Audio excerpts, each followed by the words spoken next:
नमस्कार दोस्तों, मैं आप सभी का अपने चैनल पर स्वागत करता हूं। दोस्तों, एक समय था जब भारत अपनी सीमाओं की रक्षा के लिए सभी हथियार विदेशों से खरीदता था, क्योंकि जब अंग्रेज भारत को छोड़ के गए थे तब भारत का इंफ्रास्ट्रक्चर बहुत ही खराब हालत में था। लेकिन भारतीय वैज्ञानिकों ने अपनी काबिलियत पर विश्वास रखते हुए अपनी कड़ी मेहनत के चलते आज के समय में भारत को ऐसे मुकाम पर लाकर खड़ा कर दिया है जहां भारत एक विश्व सैन्य शक्ति बनकर उभर रहा है। दोस्तों, भारत के वैज्ञानिकों ने अपनी कड़ी मेहनत और लगन से ऐसी ऐसी टेक्नोलॉजी बनाकर दुनिया के सामने रख दी है जिसका तोड़ चीन तो क्या अमेरिका के पास भी नहीं है। दोस्तों, अभी हाल ही में भारत ने बंगाल की खाड़ी में अपनी अग्नि 5 मिसाइल का MIRV टेक्नोलॉजी के साथ परीक्षण करके ये दिखा दिया भारत किसी भी देश से किसी भी मामले में पीछे नहीं है, और खासतौर पर टेक्नोलॉजी के मामले में तो भारत को कोई भी पछाड़ ही नहीं सकता।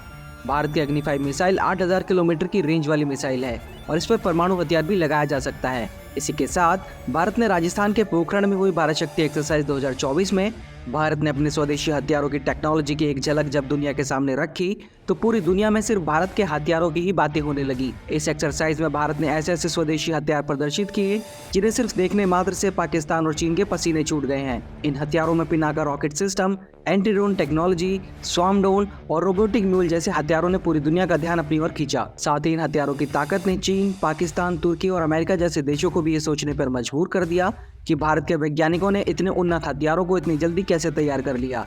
दोस्तों, भारत और पाकिस्तान ने कई युद्ध लड़े हैं और हर बार पाकिस्तान को हार का ही मुंह देखना पड़ा है, लेकिन पाकिस्तान तो आखिर पाकिस्तान ठहरा।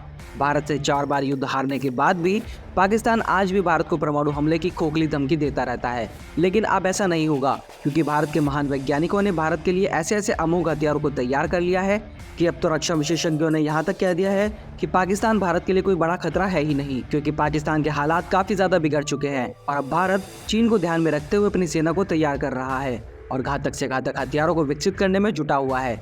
इसी क्रम में DRDO ने हाल ही में एक ऐसे हथियार से जुड़ी जानकारी को रिलीज किया है जो इतना खतरनाक है कि पलक झपकते ही पूरे देश को तबाह कर सकता है। और दोस्तों, यहाँ हम आपको ये भी बता दें कि ये कोई परमाणु बम नहीं है। दोस्तों, आज की वीडियो में हम भारत के DRDO द्वारा बनाए जा रहे एक ऐसे बम के बारे में जानेंगे जिसकी सिर्फ एक झलक ने ही भारत के दोनों दुश्मनों यानी चीन और पाकिस्तान की हालत खराब कर दी है, और जो इतना ज्यादा शक्तिशाली है कि अगर भारतीय सेना ने गलती से भी इसे पाकिस्तान पर गिरा दिया तो पाकिस्तान दुनिया के नक्शे से ही गायब हो जाएगा। इसके साथ ही इस वीडियो में DRDO द्वारा बनाए गए उस जादुई हथियार के बारे में भी जानेंगे जिसको किसी भी एयरक्राफ्ट पर लगाते ही वो एयरक्राफ्ट आसमान में गायब हो जाता है। तो वीडियो काफी ज्यादा इन्फॉर्मेटिव और इंटरेस्टिंग होने वाला है, इसलिए वीडियो में आखिर तक बने रहें। लेकिन वीडियो में आगे बढ़ने से पहले अगर आप यहाँ तक वीडियो को देखते हुए आ गए हैं और आपको वीडियो अच्छी लगी है तो वीडियो को लाइक, शेयर और चैनल को सब्सक्राइब करना ना भूलें। चलिए दोस्तों, शुरू करते हैं। दोस्तों, आपको ये जानकर DRDO के वैज्ञानिकों पर गर्व होगा कि DRDO ने अपनी शक्ति का प्रदर्शन करते हुए हाल ही में भारत शक्ति सैन्य अभ्यास 2024 के दौरान एक शक्तिशाली बम को दुनिया के सामने पेश किया जिसका नाम है HSLD यानी हाई स्पीड लो ड्रैग बम।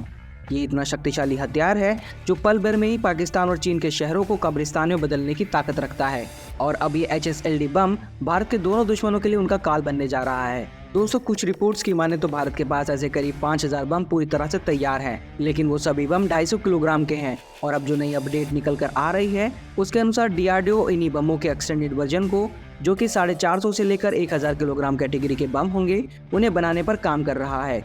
दोस्तों, ये एक नई पीढ़ी का आधुनिक एयर ड्रॉप प्रिसीजन गाइडेड हथियार है जिन्हें किसी भी फाइटर एयरक्राफ्ट से लॉन्च किया जा सकता है और एक बार लॉन्च होने के बाद ये अपने टारगेट को पूरी तरह से नष्ट करने में सक्षम है, फिर चाहे वो रावलपिंडी में पाकिस्तान मिलिट्री के हेडक्वार्टर हो या चीन की बुलेट ट्रेन। ये बम दोनों ही तरह के टारगेट को पूरी तरह से डिटेक्ट करके उन्हें मिट्टी में मिलाने में पूरी तरह से सक्षम है। इस बम के अब तक 4 वर्जन बनाए जा चुके हैं जिनका वजन 100 किलोग्राम, 250 किलोग्राम, 450 किलोग्राम और 500 किलोग्राम है। लेकिन भारत शक्ति सैन्य अभ्यास के दौरान केवल 250 किलोग्राम कैटेगरी वाले बमों का प्रदर्शन किया गया और इन सभी बमों की लंबाई 74.80 इंच है। इनमें 110 से लेकर 180 किलोग्राम वजन के वॉरहेड को लोड किया जा सकता है। दोस्तों, इस बम की रेंज अलग अलग ऊंचाई के हिसाब से सेट की जा सकती है, यानी इसकी रेंज इसके वेरिएंट के साथ साथ इस बात पर निर्भर करती है कि इसे किस फाइटर एयरक्राफ्ट से और कितनी ऊंचाई से छोड़ा जा रहा है।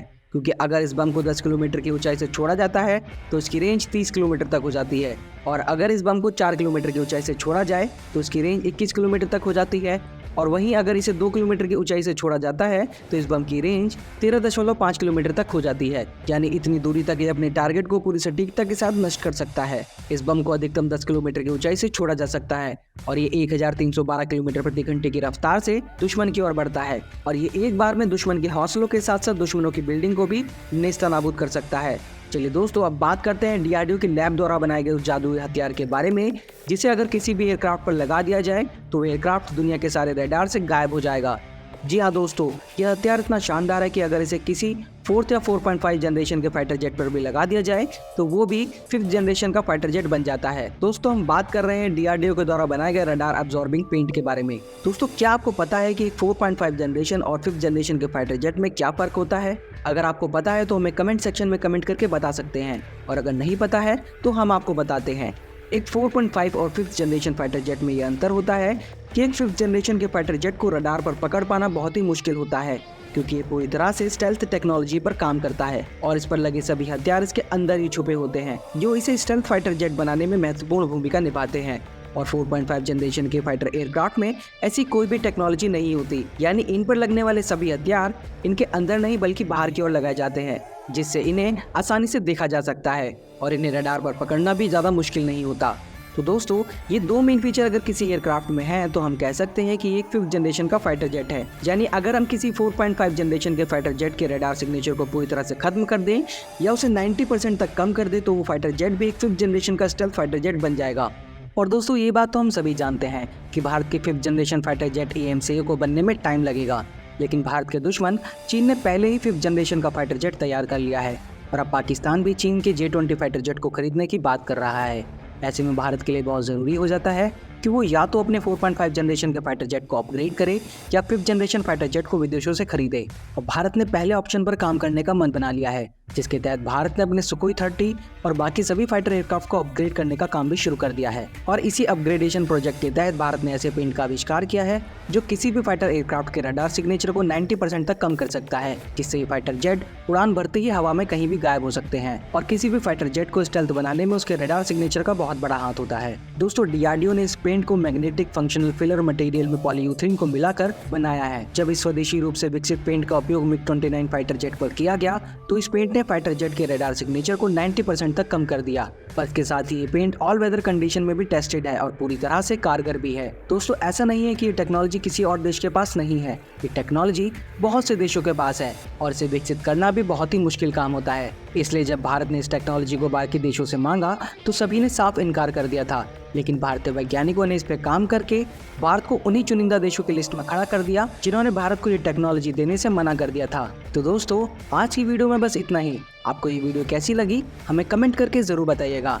अगर आप भारत शक्ति एक्सरसाइज में भारत द्वारा दिखाए गए ऐसे हथियारों के बारे में जानना चाहते हैं जिनका नाम आपने शायद ही कभी सुना हो, तो अपनी स्क्रीन पर दिख रही वीडियो पर क्लिक करके देख सकते हैं। वीडियो को अंत तक देखने के लिए आप सभी का बहुत बहुत धन्यवाद। जल्दी मिलते हैं नई वीडियो के साथ, तब तक के लिए जय हिंद, जय भारत।